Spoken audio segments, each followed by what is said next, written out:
Imagine dedicating your entire life to helping others, only to have the one person you trusted most call your career a joke, just because it doesn't fit into his idea of success. That was my reality. And what I did next will shock you, because I wasn't about to let it slide anymore. My name is Megan Wallace, and I'm about to tell you how I took everything from my father, his pride, his empire, and his control over my life. It wasn't supposed to go like this. My father had always been a force in my life, demanding, critical, and more than anything, dismissive of my choices.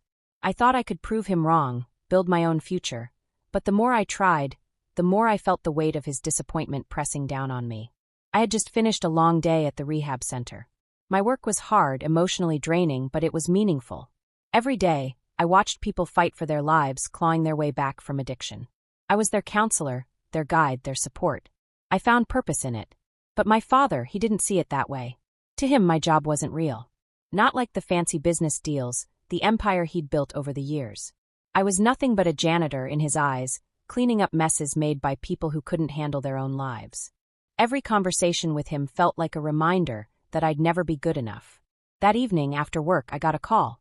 It was from him, no surprise there. "Megan, we need to talk," he said, his voice cold and businesslike. "I'm cutting your funding. This whole rehab job? It's a waste of time and money. I've tried to be patient, but you're just spinning your wheels." I couldn't even respond at first. The words felt like a slap to the face. He wasn't just dismissing my work. He was dismissing me. Again. I slammed the phone down, the rage bubbling inside me. This wasn't the first time he'd done this. Undermining my career, belittling my choices, but this time, something snapped inside me. I wasn't going to sit back and let him crush everything I'd worked for. I sat there, my fists clenched, trying to breathe through the frustration. But then, I did something I hadn't done before. I picked up my phone and typed in a few search terms. My fingers flew over the screen as I started digging into my father's finances. He had always been the one with the power, his business empire, his money, his connections, but what if I could turn the tables? My stomach churned with the thought, but I kept going. And that's when I found it. The first crack in his perfect world. I discovered an account. A personal account with my name on it. I froze. He had used my name without my knowledge to fund his shady investments. Money that wasn't even supposed to be there. It wasn't just financial manipulation. It was personal. He had been using me, and I didn't even know it. A sharp breath escaped me. I had a decision to make. I could continue playing the role of his disappointed daughter, or I could show him exactly what happens when you push someone too far. That night, I stayed up late, planning my next move. I was done waiting for him to recognize my worth. He wasn't the only one with power in this family anymore. I would fight back. I would take everything he had taken from me, and I would do it on my own terms. Before I could finalize my plan, I received a text from my father. "Megan, I expect you to stop this nonsense and come back to your senses. If you don't, you'll regret it." My heart raced. He thought he could scare me, manipulate me, but he didn't know what I had uncovered. And that's when I knew. This wasn't just about proving him wrong. It was about taking control of my life once and for all. The weight of the information I had uncovered felt like it was pressing on me. The account in my name, the hidden funds, the financial web my father had carefully constructed. There was no turning back now. It wasn't just about me anymore. It was about exposing the man who had controlled my life for so long. I had been a quiet, obedient daughter for too long, swallowing my pain and frustration every time he dismissed my career, my choices, my very existence. But no more. I had the power now. I spent the next few days buried in my father's business records. There were emails, bank transfers, invoices, and memos. So many documents that painted a picture of his financial empire. I knew I had to be careful. One wrong move, one slip-up, and everything could fall apart. But I had to be thorough. The first step was simple, freezing his accounts. I logged into the bank portal, and my hands trembled as I navigated to the section with my name attached to it. The number of zeros in that account made me dizzy. It wasn't just money, it was proof of the manipulation, the years of controlling everything in my life. With a few clicks, I locked him out. His access was gone. I smiled to myself, a bitter, triumphant smile. For the first time in years, I felt like I had the upper hand. But this was just the beginning. My father's entire empire was built on the illusion of invincibility, and I was about to shatter that illusion. The next morning, I called in some favors. A few friends from the financial world, people I knew from my rehab work, who had built lives from scratch. helped me trace the fraudulent investments and shady dealings my father had buried under layers of bureaucracy. Each new piece of the puzzle was like a blow to the gut, but it also fueled my resolve. By the time I had everything I needed, I knew my next step. He wouldn't just lose his access to money. He'd lose his credibility. I didn't want to hurt him in the traditional sense. I didn't want to see him in jail or to ruin his reputation publicly. I wanted to expose him in a way that would hit him hardest, financially and emotionally. I began drafting the emails. They were simple but effective, anonymously leaked documents to his business partners, copies of his shady investments, proof of his financial crimes, all neatly laid out. The real kicker was the account with my name on it. That would be the final nail in the coffin. I sat back and took a deep breath. This wasn't just about revenge. This was about showing him that I wasn't weak. I had never been weak, I had just been silenced. But no more. As I sent the final email, a notification popped up on my phone. It was from my father. "We need to talk. Meet me at the office." I had expected it, but now that the plan was in motion, I wasn't sure what to expect next. Would he see through my actions? Or would he finally realize that I was no longer the little girl who couldn't stand up to him? The office was cold, sterile, and intimidating. Just like my father. The glass walls, the sleek furniture, the polished floors, all of it screamed power, control, and perfection. But today, the power dynamics were about to shift. I stood in front of his desk, my arms crossed over my chest, my back straight. He sat there, behind his massive desk, looking down at his papers, not even glancing at me. The tension in the room was palpable. I could feel it, he could too, but he wasn't willing to acknowledge it. "You wanted to talk," I said, breaking the silence. He looked up, his expression unreadable. "I thought we had an understanding, Megan. I made it clear that your little project wasn't a career. You needed to stop this nonsense and come back to the family business." My pulse quickened, but I didn't let it show. "I've made my choice, Dad. I've built something on my own. Something real. Something that matters." He scoffed, dismissing me with a wave of his hand. "And this? This is nothing more than a distraction. A way for you to avoid facing reality. You've wasted time, Megan. You've failed, and now you're trying to drag me down with you." The words hit like a slap to the face, but I held my ground. "You think I've failed? No. You're the one who's failed. You've been using me for years. You've been controlling me, manipulating me. You don't get to decide my worth anymore." His eyes darkened, the mask of calm slipping for just a moment. "What are you talking about?" I leaned forward, my voice steady but filled with an intensity one didn't know I had. "I'm talking about the account with my name on it. The funds you've been funneling into your shady deals. The lies. The manipulation. It stops now." The color drained from his face as he processed the words. The silence that followed was suffocating. I could see the realization dawning on him. He had underestimated me for too long. "How did you?" "Don't act surprised. You're not the only one who knows how to play the game," I interrupted. "I've already taken action. You don't have access to your accounts anymore. Your partners are going to find out about your shady business practices, and I've made sure of that." He stood up abruptly, knocking his chair back with a loud thud. "You've gone too far, Megan," he growled. "You think you can ruin everything I've built? You'll regret this." But there was no fear in me, only a quiet certainty. "You're the one who made me feel small for so long. You pushed me to this. And now it's your turn." His hand went to his phone, and I knew exactly what he was about to do. But it was too late. The damage was already done. And as he glanced up at me with fury in his eyes, I realized that this wasn't just about business anymore. It was personal. The days that followed were a blur of phone calls, angry emails, and endless meetings with my father's partners. It felt like the entire world was coming down on him, and I had made sure of it. The first sign that my plan was working came when his biggest investor, Greg Lawson, called me. He was one of the few people my father couldn't intimidate, and when he asked to meet with me, I knew it was bad news for my father. "Your father has a lot of explaining to do," Greg said when we sat down at the coffee shop. "I've been going through his records, and it seems there are some serious inconsistencies here. We're pulling our investments, Megan. We can't be part of this." I nodded, trying to keep my emotions in check. "I understand, but you're not the only one who's pulling out. It's happening all over." I didn't have to say it, Greg already knew. My father's empire was built on lies, and I had just exposed it for everyone to see. As the days passed, the tension in my father's office became unbearable. He called me again, demanding a meeting. This time, though, there was no anger in his voice, only desperation that I knew that the final confrontation was coming. And when it arrived, I would be ready. The phone call came a few days after Greg's warning. My father had finally called me, but this time, it wasn't the usual commanding tone that I was used to hearing. His voice was quieter, almost hesitant. "Megan, we need to talk," he said. There was a long pause, the silence hanging between us. "I've been thinking about what happened. The mess you've made. And I want to make it right." I didn't respond immediately.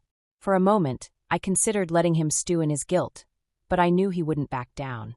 He was desperate for control, desperate for power, and more than anything, desperate to save face. "I'm willing to make amends, Megan," he continued, as if offering a piece of his own soul. "If you help me fix this, I'll reinstate your funding for the rehab center. You'll have everything you need. You won't have to worry about anything. I promise." The words cut through the air like a knife. He thought this was about money. He thought that if he threw some cash at me, I'd be happy to go back into his world, to be his puppet again. The temptation to accept his offer was real. The rehab center wasn't exactly swimming in funds, and his offer would solve all my financial problems. But the more I thought about it, the more I realized how hollow the offer was. This wasn't just about money for me anymore. It was about independence, about showing him that I was strong enough to stand on my own 2 feet without his help. "No," I said, the word tasting like freedom on my tongue. "I'm done trying to fix things with you. I've built something for myself, and I don't need you to fix it." He didn't say anything for a moment, and I could feel the weight of his disbelief.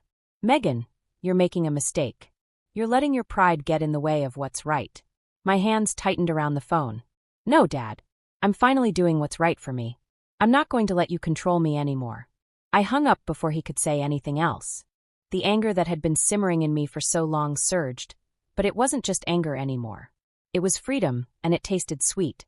Later that night, I received a text from my father. "You'll regret this." "I'll make sure of it." I should have felt afraid, but all I felt was a sense of relief. The war was on, and I was ready. By the time I made my final move, my father's business was in complete chaos. The investors were pulling out, the deals he had lined up were falling apart, and it felt like the world was crashing down on him. But it wasn't just his business that was falling apart. He had underestimated me for too long, and now it was time for him to feel the consequences. I had already frozen his accounts, but I knew that wasn't enough. I needed to completely take away his control. I had the documents, the fraudulent loans, the stolen funds, and the evidence that he had used my name without permission, and I wasn't going to just sit on them anymore. I spent the next few hours finalizing everything. The emails were ready, the documents were attached, and the proof of his financial crimes was irrefutable. I had already sent it to his partners, his investors, and a few well-placed journalists who owed me a favor. This wasn't just about revenge. This was about ensuring that my father would never be able to manipulate anyone again. As I sat there, waiting for the storm to hit, I couldn't help but feel a rush of adrenaline. This was it. The end of an era. My father's reign over me was over. I had taken everything from him, the control, the power, the money, and now I was free. It was strange, though. As much as I had wanted this, there was a part of me that felt a twinge of sadness. This wasn't the father I had grown up with. This was a man who had built his empire on lies and manipulation, and I had to destroy everything he had worked for in order to be free. Just as I was about to hit send, my phone buzzed. It was a text from my father again. "You don't know what you're doing. This will destroy you too." I stared at the message for a moment, feeling nothing but a cold emptiness. I didn't care anymore. He wasn't my father anymore. He was just a man who had lost everything. I hit send. The next morning, I woke up to the sound of my phone ringing. It was my father. I didn't need to answer. I knew what he was going to say. But I couldn't help but wonder. Had he realized that he was beaten, or was he still holding on to the illusion of control? The next few days passed in a blur of news articles, phone calls, and confrontations. My father's business was spiraling, and people were starting to take notice. His partners were furious. The media was all over the scandal, and his once powerful empire was crumbling piece by piece. I watched from the sidelines, knowing that I had set this all in motion. For the first time in my life, I was in control. But despite the satisfaction that came with watching my father's downfall, there was a part of me that couldn't escape the feeling of emptiness.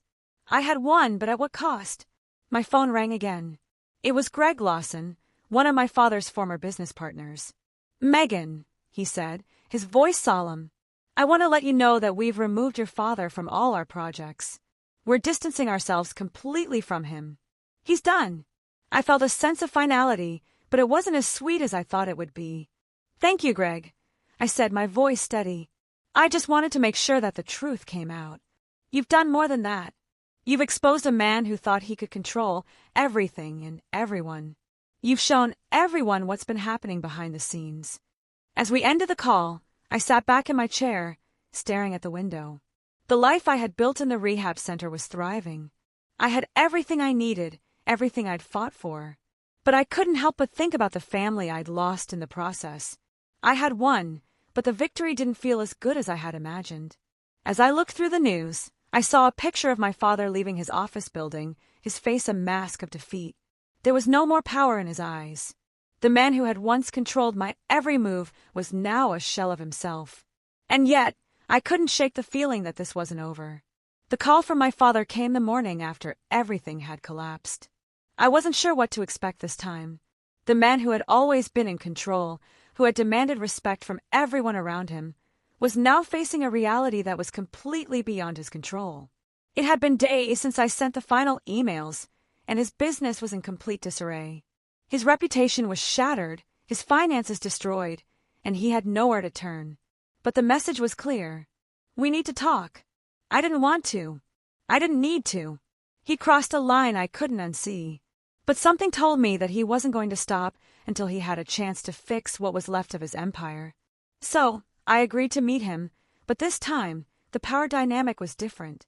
This time, I wasn't the daughter hoping to prove herself. I was the woman who had shattered his world. And I wasn't scared. When I arrived at his office, he was already sitting behind his desk, his face pale and weary. His suit, once sharp and immaculate, now looked like it had been worn through countless sleepless nights. He didn't look like the father I remembered. The arrogant businessman was gone, replaced by a man who had lost everything. "You did this," he said, his voice barely above a whisper. "You took it all from me. My business, my reputation, everything." I didn't respond immediately. Instead, I walked to the chair across from him and sat down slowly. "You don't get to blame me for this. You did it to yourself. All I did was expose the truth." His hands clenched into fists. "You've ruined me. You've destroyed the family we worked so hard to build." I shook my head. "No, Dad. You destroyed it. I just gave you a taste of the consequences. You've been controlling everything in my life for years, treating me like I was nothing more than an extension of your power. But I'm not your property. I never was." There was silence for a long moment. His eyes flickered with something, regret, anger, or maybe fear. It didn't matter. I wasn't interested in the man who had broken me down for years. I was interested in the woman I had become. "You don't understand," he finally said, his voice cracking. "I did it because I thought I was protecting you. Everything I did was to help you, to keep you safe." "Safe?" I echoed, laughing bitterly. "You didn't protect me. You trapped me. You made me feel like I had no choice but to follow your rules, live up to your standards. And when I didn't, you shut me out." His face fell as if the weight of his own words finally caught up with him. I didn't know I was doing that to you." "Then you never really cared to know," I replied, my voice steady. "If you did, you would have seen me long before now." He looked at me with pleading eyes. "Please, Megan. I'm begging you. Help me fix this. You're all I have left." I stared at him, seeing the man who had controlled my life for so long, reduced to a shell of the father I had once known. But as much as I felt pity, I knew I couldn't let him back into my life. Not like this. Not until he took responsibility for everything. "I can't help you," I said, standing up. "Not anymore. You've made your choices, and I've made mine. I'm done trying to fix things with you. I have a life of my own now, and I'm not going to let you destroy it." As I turned to walk out of his office, I could feel his eyes on my back. He didn't speak again.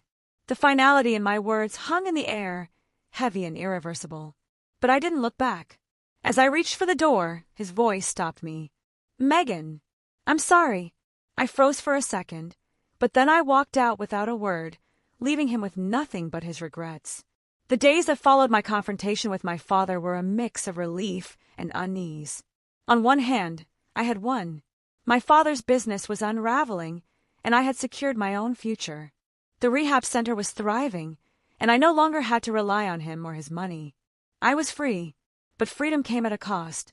The guilt that I hadn't expected began to settle in. There were moments, brief but sharp, when I would think about the man who had raised me, the man I had once admired, and feel a pang of sorrow.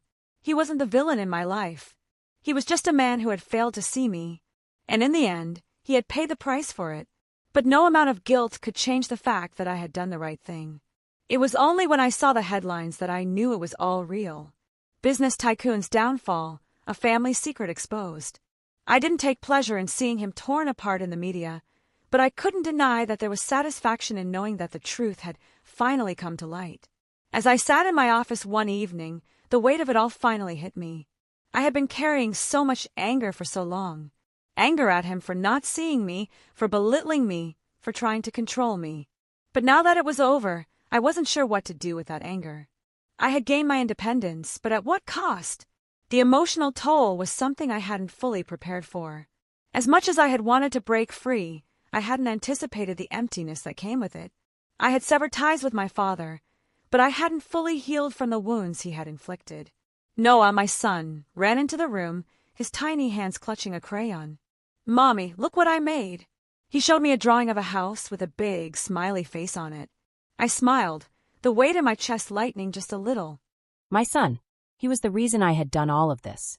I had built a life for him, one where he would never have to endure the suffocating expectations I had faced. "That's beautiful, sweetheart," I said, pulling him into my lap. "It's perfect." I looked at his innocent face and knew I had done the right thing. For him, for me. I had given us both the freedom we deserved. That night, as I put Noah to bed, I couldn't shake the feeling that something wasn't finished yet. My father may have lost everything, but there was one final question that remained. Would he ever truly realize the cost of everything he had done? The weeks turned into months, and as time passed, I settled into a rhythm I hadn't known was possible. My life had been defined by my father's control for so long that I hadn't realized how much I had been holding myself back. Now, with him out of the picture, I was free to truly live. The rehab center continued to grow, and I became a respected figure in the community. I was no longer the daughter who was judged for her choices. I was Megan Wallace, the woman who had fought for her life, who had stood up for what she believed in. But there were still moments when I found myself reflecting on everything that had happened.